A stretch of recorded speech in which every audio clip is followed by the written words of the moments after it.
Hello, everyone, and welcome to this edition of the ZapSec Modernization Series. My name is Carl Schneider, Vice President at ZapSec, and I'm joined by Ray Garg, who is our Identity and Access Management Architect. Well, Ray, as I'm sure your newsfeed indicates, more and more enterprises are pushing their employees to use agents to accelerate business, and it's working. Or at least it's increasing the volume of active agents, right? AI agents are acting independently across enterprise systems. They're calling APIs, triggering workflows, making decisions and without a human approving each action. So the agent receives a task and executes it autonomously and at machine speed. Yeah, I mean, it's critical. It's a really critical inflection point right now. The identity infrastructure was just not built for that type of scale. It handles people logging in and services running predefined operation, but an AI agent is neither of those. Agents are making contextual decisions. They're chaining different calls based on what they observe, and they operate more like temporary contractors than cron jobs. Yeah, no, I like that analogy of the temporary contractor, but the difference is in real life, when a contractor gets a badge and they get scoped access in a defined engagement period, and everything they do is logged.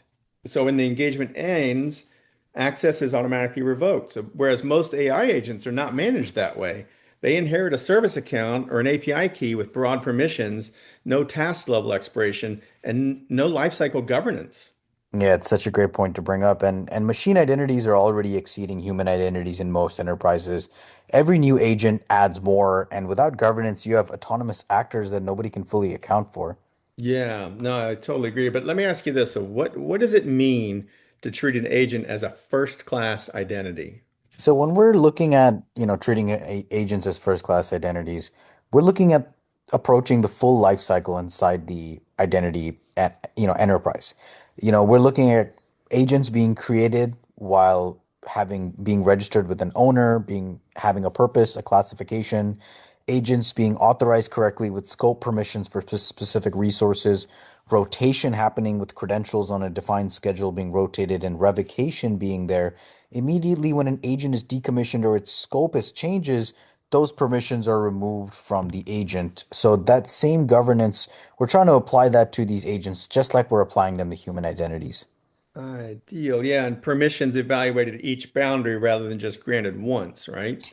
Right, right. So we're looking at identity aware API access, where the agent presents its identity at each boundary for each service and, downstream service, and the policy layer evaluates whether this agent for this task, at this exact time should be permitted that operation.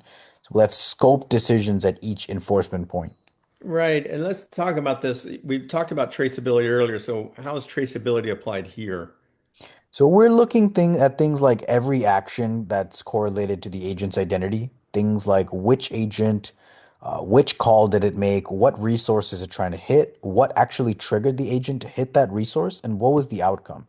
Full reconstruction is very important here, to have this type of audit trail in case something anomalous appears. Yeah. Okay, good. And with the monitoring we've been talking about here, it's active governance, not just logging. That's a really important point. So, it's not just logging, right? So behavioral monitoring evaluates whether the agent's actions actually match its stated purpose. Read authorized agents, are they starting to write records, right? We would have enforcement actions on that, not just alerts. So we would be governing in real time to remediate, the permissions on that agent if they're not, if they're over assigned privileges or whatnot, and not just auditing after the fact. Right. So how does ZapSec differentiate here? Because implementing this consistently across platforms and workloads is a different problem from describing it. That's a great point. Operationally at scale, it starts to get a little bit more complex. So I think three things set us apart the most. First, we already work with the identity platforms, the identity providers, as well as the identity governance platforms in place. So tools like Okta, Entra, Ping, Auth0, SailPoint, Savient, whatever the organization runs.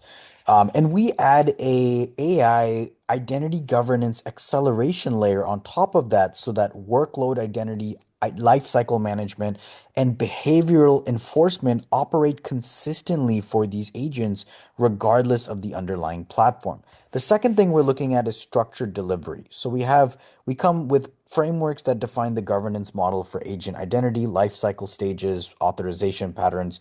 We bring blueprints that give teams implementation-ready architectures for agent registration, scope delegation, and behavioral monitoring. And these are built from real enterprise engagements. And we bring automation where continuous enforcement evaluates agent behavior, credential rotation compliance, and scope adherence in real time. So if an agent is drifting outside its authorization or a credential is aging past policy, then the automation surfaces that and has remediation, activity. That is the piece that most organizations are missing. They're defining the model once, but it erodes because nobody's actually watching. Right. So we're talking platform native, implementation ready, and continuously enforced. Those are definitely good differentiators. Yeah, that's how organizations are able to move from a unmanaged agent access, point to an identity governed autonomous systems at scale point. Right, right. Because let's face it, organizations have to extend identity governance to autonomous agents the same way they govern the human identities. The creation, authorization, monitoring, rotation, and revocation. Because if the agent acts on its own, the identity system must govern it accordingly. Exactly. AI agents without governed identities are basically unmanaged actors in the enterprise. So the question's not really whether we have to govern them. It really is how quickly can we close that gap? Absolutely, Ray. I mean, it's important to close that gap as quickly as possible. All right, everyone, thanks for watching. And don't forget, ZapSec helps companies modernize their infrastructure, including strategy, planning, and execution for AI agents and autonomous systems. We do cybersecurity every day, so we've been there, we've done that. If any of this resonates with you, we welcome a conversation on how to bring this sort of transformation to your organization. Visit zapsec.com or reach out to Ray or myself directly. Our email addresses are visible at the beginning of the video.